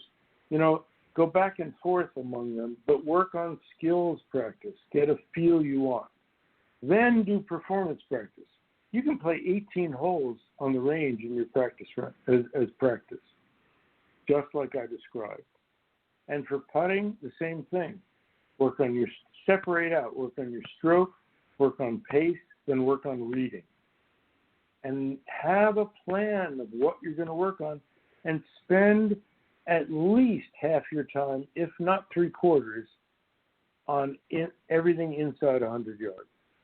Because the best player in the world inside 100 yards is the best player in the world. A great analysis. What's really interesting is I mentioned earlier in Coach's Corner, I talked about Tiger Woods and a little bit about Jack, and about that very thing. And if you look back in Tiger's career, especially around the early 2000s when he was really, and I hate to say that he was at the height of his game, but he was for his age, And when you look at how he played, right, he was so accurate within that 100 yards that he could afford to miss a fairway, or he could afford to, hit a bad shot along the way, because he was able to recover with such consistency and such success because he worked on these very things that you talked about. You know, one of the things that I always say to a lot of students that I've worked with is, when you do practice with a purpose. And I do the same thing as what you just suggested, that will definitely help a lot of players out there. And that is to imagine that you're playing actual holes on the range, set up as you suggested with the driver, and then what your second shot would be on a par 4, and so on and so forth. And it's amazing that, as you pointed out, when they transition from the practice tee to the first tee, how much better and more confident they are, because they've actually visualized and they've actually played out in their mind a few different scenarios, a few different holes that they might be faced with. One of the biggest problems that I see, and maybe you can touch a little bit about this from your book, is that they'll start tinkering around with their swing on the practice tee, especially if they're about to play around. They'll hit a couple of warm-up shots and something's not, well, my grip's not quite right, and they start monkeying around with the grip, and the next thing you know, they're aiming differently because they're slicing the ball or they're hooking the ball, so they start changing up their whole routine. That's another area that's a big problem, particularly for high handicappers. Would you agree? That's why I say your warm-up is not, you're warming up, you're not practicing. You're not working on your game. You're just trying to get a feel for how you can get the most out of it that day. And for high handicappers, free it up. Make a couple of swings. You don't know which direction your ball is going to go that day. You don't know if it's going to draw or fit. You don't know if it's going to hook or slice. But let's say you don't know if it's going to turn to the left or turn to the right. You don't know. Right. So why don't you hit a couple of drives and see what you and then dance with the one that brung you. You know, don't fix if it's fading or slicing. Don't try to fix it before you're around. Just aim down the left side of the fairway until it straightens out by itself. I actually had a player. I said, okay. He said, I'm slicing it terribly. I said, fine. I want you to aim at the left edge of the fairway. In fact, I want to aim 5 yards into the rough. And he hit it and ended up in the middle of the fairway. I said, you keep doing that until you hit the rough. And then you can move your aim over towards the middle. And he played a great round. He played a great round because he tried to fight himself. He said, that's what I got. That's what I said. Dance with the one that brung you. Just go with what you got, what you're seeing. Don't try to fix it before you go play. Just use it. And then if it straightens out while you're playing, then aim straighter. Yeah, it's amazing, when you work with students, and as we touched on a few moments ago, executives particularly, and I think you're right. I think they're there to have fun. They don't want to get into the grind that they had at the office, and they don't want to take it to the golf course. So they get in this mindset, well, I'm here to have fun, but then they don't understand why they can't play at the same caliber on the golf course that they do in the boardroom. And the truth of the matter is, as you said, go ahead. The second point. That's the second part of it, Ted. So the first is they don't want to, but the second part is they don't understand why they don't have the level of success that they have at work. And that's because they have unrealistic expectations. Number one, everybody, and this goes for everybody, you're not as good as you think you are from the range, and on the range, and you're not as bad as you think you are on the golf course. On the range, you hit half a dozen 7-irons, and then you pick out the one or two that were really good, and you say, yeah, that's my game. Well, guess what? You don't get to pick out the best of 6 when you go out and play. You only get one. So they think they're great on the range, but all they've done is picked out 1 or 2 good ones, and they forget about the bad ones. Then they get on the course, and all they think about is the bad ones. and instead of the good ones, and they have such high expectations. And one of your coaches in the coaches corner was talking about this, that they think they're going to hit the perfect shot every time, and it's complete. What they expect from themselves as weekend golfers. They compare themselves to PGA pros, and they're completely unrealistic about their dispersion pattern, about their consistency, about all of those things. So they get frustrated. And I have an equation. I can't show it to you on the radio, but the equation is E, capital E, minus capital R equals capital F. And that is your level of expectation minus your level of results equals your amount of frustration. So if you have high expectations and low results, you will be very, very frustrated. So the problem is that these executives, these type A executives, bring perfectionism with them to the golf course and unrealistic expectations. And they get frustrated when it doesn't go perfectly. But that's not what golf is about. Golf, and I like to say this, and I'm going to tell your listeners, this was maybe the one lesson Kerr credits with reaching number one in the world. Because she is a perfectionist. That's what led to her excellence. But it also got in the way near the top. And that is, in golf, you aim at a spot, but you play to an area. No matter how good a golfer you are, you don't hit it in the hole every time.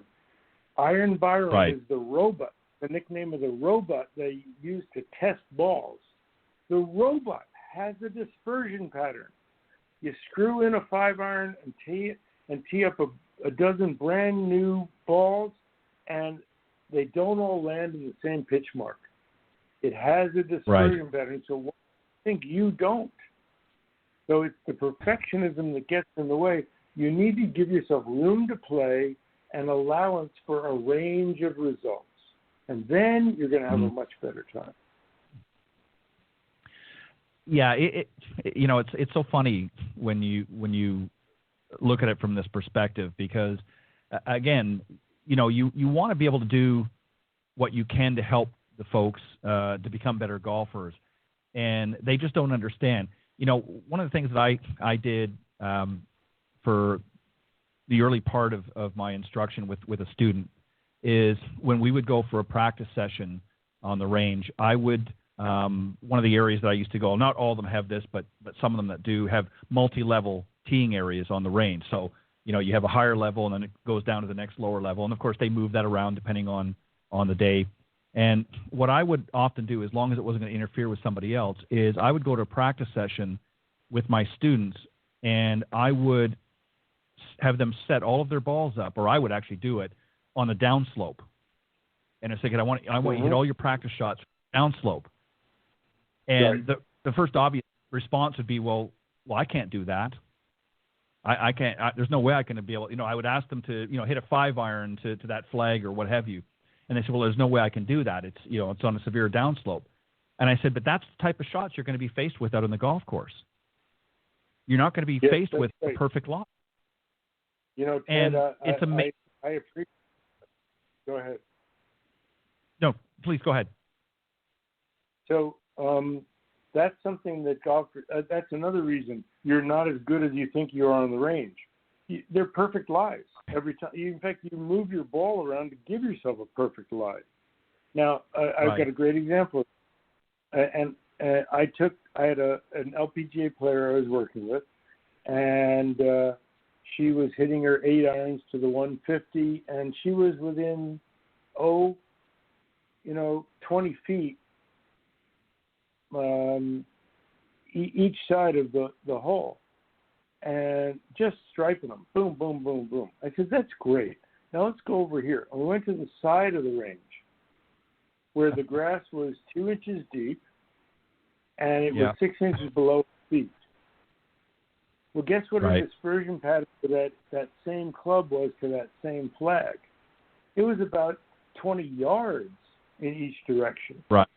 And she said, oh, that's interesting.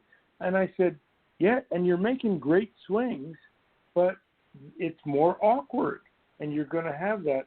And here's the cool thing. She got out to one of the holes in the tournament, and she had a lie in the rough 2 inches deep, 6 inches below her feet. And so she knew that she had to aim at the right edge of the green instead of the flag because there was a lake on the left. It was 45 feet left of the pin, but that's 15 yards. And guess what? She knew that if she hit at the flag and got one of those shots, it would go in the lake. Well, guess what? She aimed at the right edge of the green instead, and she got one of those shots out of the rough, and it ended up going straight at the flag. It would have gone in the lake if she'd aimed at the flag, but by knowing her dispersion, she ended up hitting a really great shot. So I wish that every range had mounds on it so that you had uphill, downhill, and above your feet and below your feet, and had an area that they didn't cut once a week. And they let it grow as rough. That would be a real practice range, not just a driving range. You know, the way the ranges are, you might as well hit off mats. It doesn't really tell you anything. Yeah, and that's another thing too. And again, a lot of and I understand, they've got to work with what they've got, but that's another thing with some of the practice facilities that are, basically hitting off concrete with a mat over top. I mean, with a lot of the golfers, besides potentially doing some damage to your body, it's not very good for your clubs either because you're not getting a true. You're hitting into concrete. But that's another topic for another conversation, Joe. But you're exactly right, and that's. Ted, I want to say one more thing, and this is from what one of the coaches in the coaches' corner was saying, that people play for their very best shots. This is another thing, right? That you hit a half a dozen 7-irons, you pick out the one you hit straightest and the farthest, and that's what you play for on each shot. I actually have a chapter in the book, Golf, the Art of the Mental Game, and the title of the chapter is, I Hit It That Far Once. Right. And this actually came from a situation. I was at Half Moon Bay near San Francisco doing a corporate outing. It was cold. The wind was blowing into us. It was damp. It was uphill and 170 yards to the green. And this guy who had an old set of clubs, clearly he only played in these corporate outings, took out a 7-iron. And I walked over to him and I said, I tried to be polite. And I said, hang on a second, what's the plan here? And he knew that what I meant was, are you out of your ever-loving mind? And he said, it's okay. This is true. He said, it's okay. I hit it that far once. Right. I'm serious. It was probably a hot day with the wind behind him, downhill on hard ground, that he carried it 120 yards and it rolled 30 yards onto the green. But I hit it that far once. What are you doing? Instead of taking your average distance with the club, you pick the distance you hit it the best ever. That's why amateurs, especially high handicappers, are always short. Never hit it past the hole. And it reminds me of a Sam Snead story that this high handicapper was asking him, saying, how do you get backspin on a 3-iron? And Sam said, how many times have you hit a 3-iron past the hole? And he said, almost never. And he said, well, then why in the heck would you want it to spin backwards?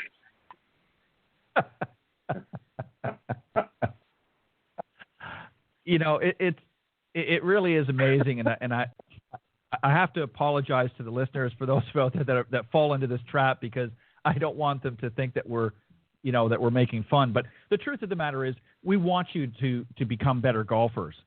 But the bottom line is, you have to practice with a purpose, and you have to go through, as you suggested, your full routine when you're on the practice tee, and when you're just warming up before for a round, you don't start working on it. It's as you said, it's just a warm up. You're just warming up to see what you've got that day, and that's what the pros do. The pros don't sit and work before they're about ready to go out and play their first round of a tournament. Start tinkering around with their swing on the practice tee. They're there purely to warm up, to say, okay, how is everything? Is everything firing on all cylinders today? Nope, my driver's not working that great. I'm going to leave it in the bag today. I'm going to use my 3-wood off the tee. Freddie Couples has done that many, many times over the years. He's teed off on many long holes. Mind you, he could hit his 3-wood as long as his driver anyways. But, that was the reason, and that's what they do when they're out there on the practice tee or the warm-up tee, as I call it, before a round. They're not there working on their swing. Yeah, now, having said that, when they go through the day... I want to add one thing in there, Ted. Yeah. There's a pro saying, if you ain't got it Wednesday, you ain't gonna have it Thursday. Right. That's so true. If you ain't figured it out by Wednesday, you ain't gonna have it on Thursday. Yeah. Two of the best players. Yeah, two of the best players in the world. I can point this out, as I mentioned earlier, Tiger and Jack. Both of them did the same thing. They warmed up before their rounds. They played their round. If there was a problem in there, they went after the round on the range, and that's when they worked things out. That's when they tinkered around, made some adjustments if needed after the round. They didn't do it beforehand, and they didn't certainly do it during the round. And that's another killer for a lot of our amateur golfers is they want to start, reinventing the wheel in the middle of their round, and they wonder why they're shooting such high scores. And this is the other reason, too, Joe, why handicaps have barely budged in the last 20, 30 years. I agree. And I wanted to offer your listeners something about that club selection situation. Okay? Right. And that is something that I've developed that it's in Zen Golf and my other books, and it's called the Ninja System. NINJA. And it stands for necessary intention and non-judgmental awareness.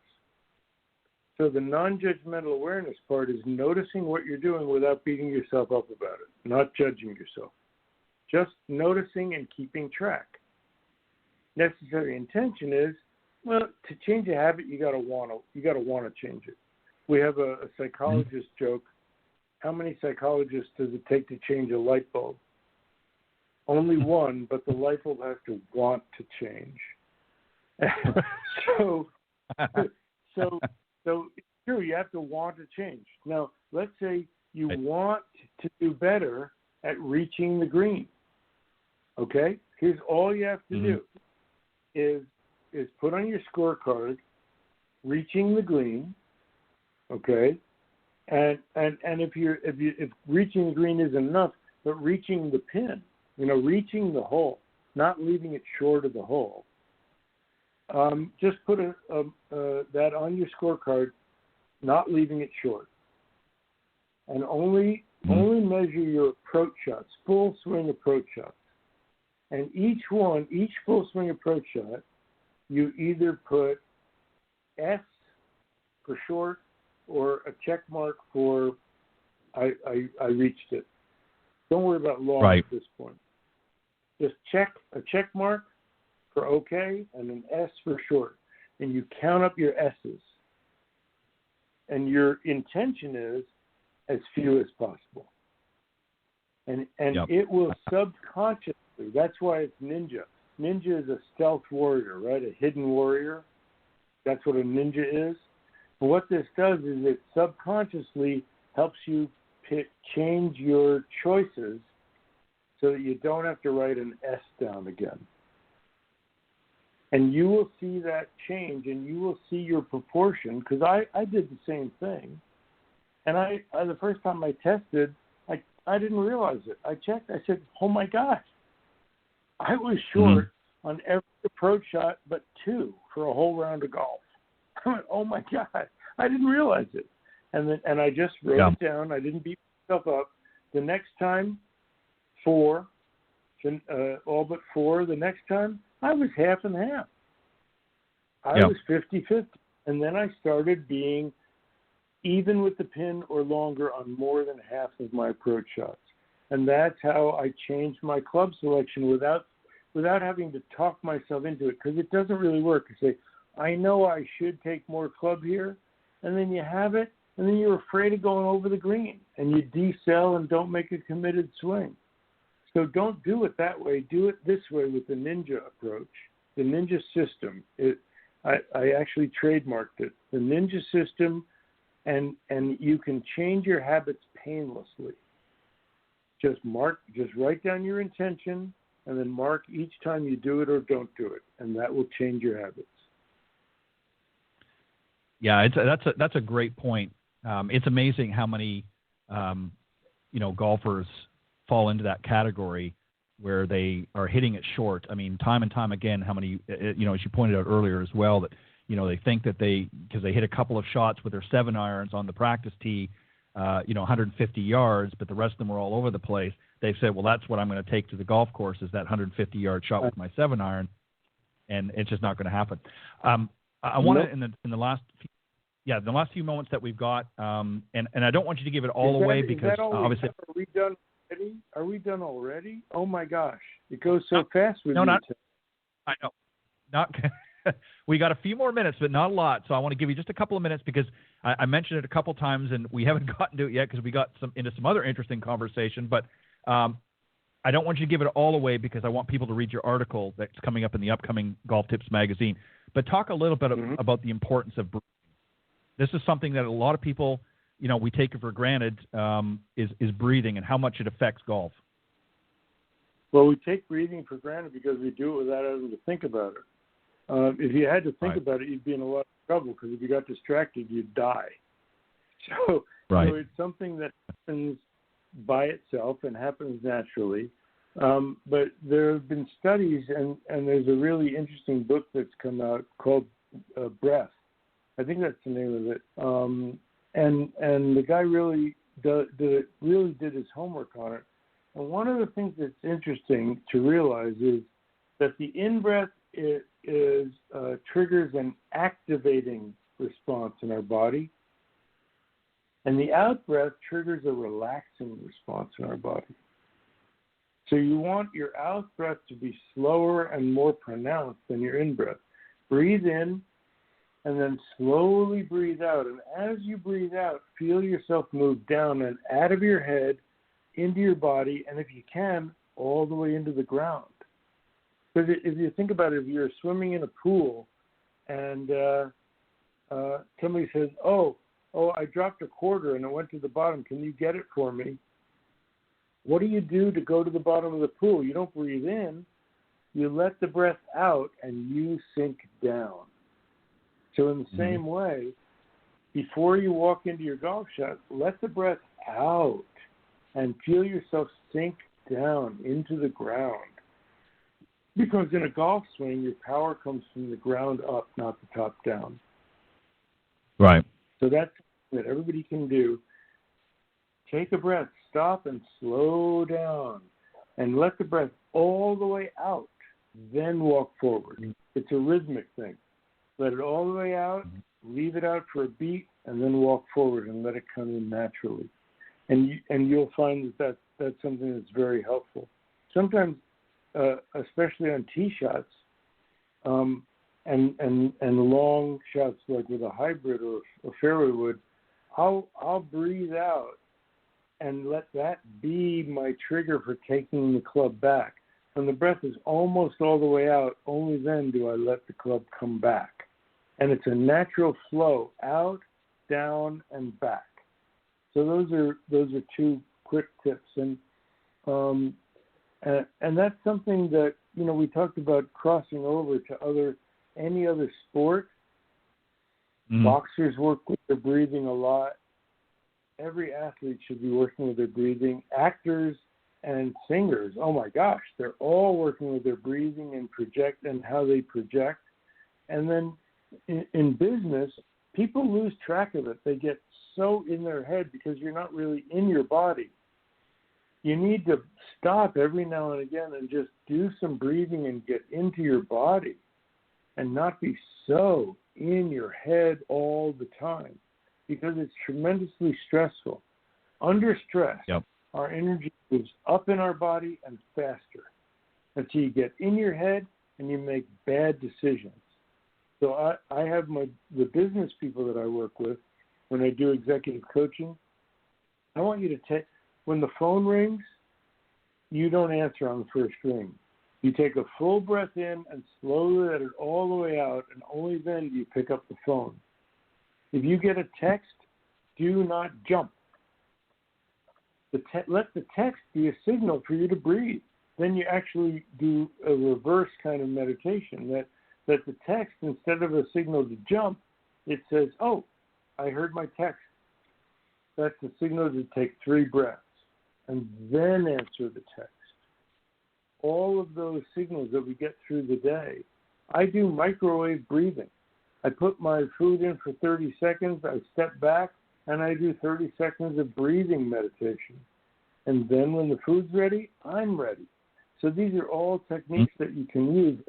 And the thing is, nowadays, with the stress that's going on, it's not just for adults, it's for kids. And that's why my latest book that we were going to talk about, it's called A Walk in the Wood, Meditations on Mindfulness with a Bear Named Pooh. And it's by Disney Editions. They asked my sister and me to write it, and my wife designed it beautifully. You can find it on Amazon on my author page. But A Walk in the Wood, not woods, but A Walk in the Wood, the 100-acre wood where Winnie the Pooh lives. A Walk in the Wood, Meditations on Mindfulness with a Bear Named Pooh.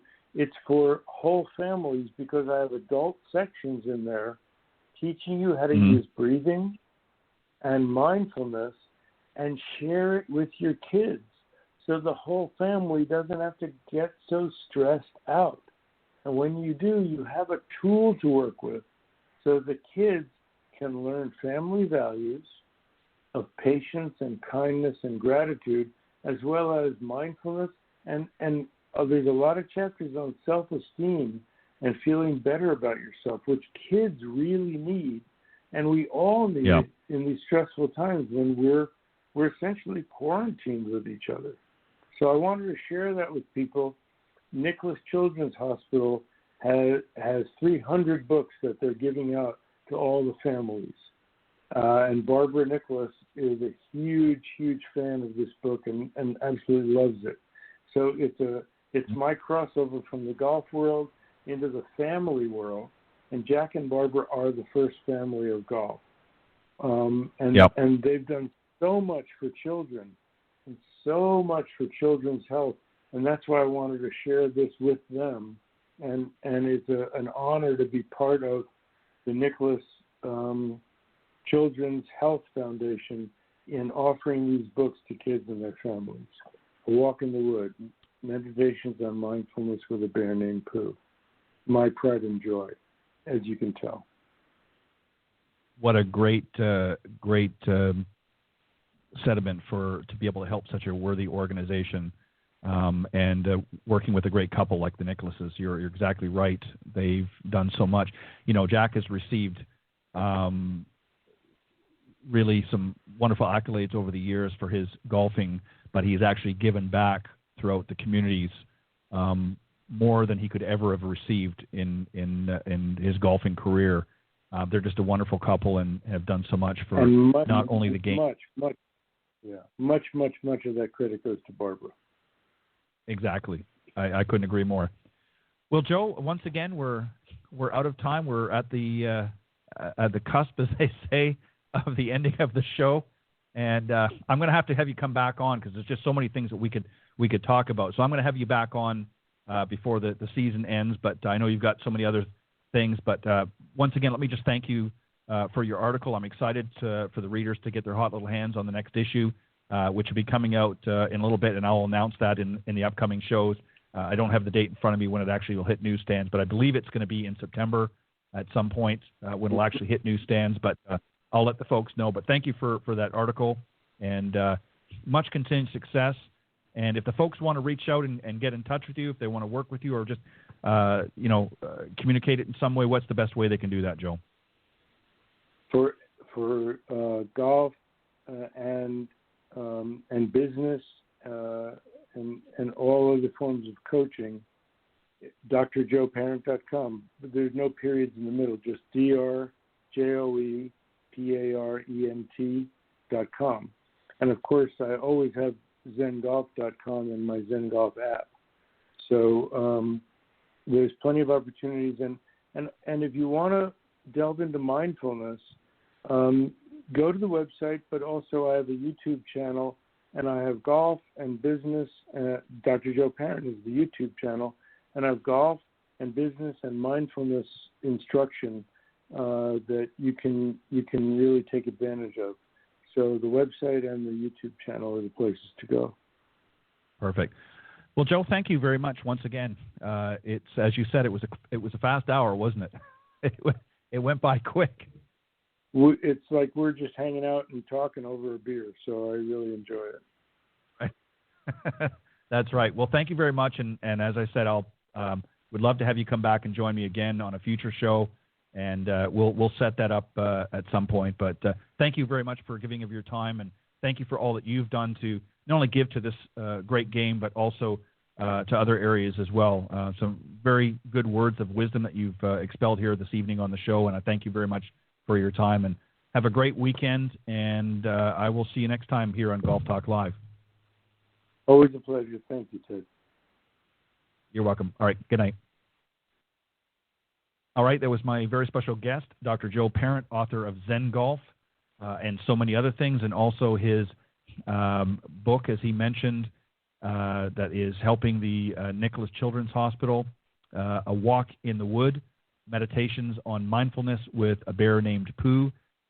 They're giving out, the Nicholases are giving out through their foundation at the hospital, 300 copies. So to all of which is just, again, I couldn't think of a better thing to put in their hot little hands. And what a great couple they are. And you can also go to Amazon and just Google either Dr. Joe Parent or Zen Golf, and you'll see his book is still available on Amazon as well. And it still ranks very high up in the searches as we talked about earlier. So if you haven't read it, it's definitely a great book. It'll help both your golf game, but it'll also help you in everyday life as well. So get yourself a copy if you haven't already read it. And if you have, get another copy and give it to a friend. It's worthwhile. All right, I want to thank also John Decker and Paul Castor for doing a great job on the panel. And thanks again, John, for filling in for John Hughes this evening. And I will see all of you next time right here on Golf Talk Live. God bless and have a great weekend, everybody.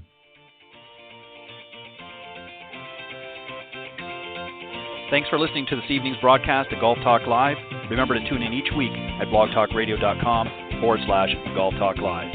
If you can't join us live, check out the on-demand section for previously aired broadcasts, or listen on any of the following social media platforms: iTunes, Stitcher, TuneIn, CastBox, TalkStream Live, and of course, Spotify. To get updates on future shows and upcoming guests, be sure to visit the show's Facebook page, Golf Talk Live Blog. You can also follow me on Twitter at Ted and Buck CEO. Remember to join me live each week for another great broadcast of Golf Talk Live. See you next time. This has been a production of the iGolf Sports Network.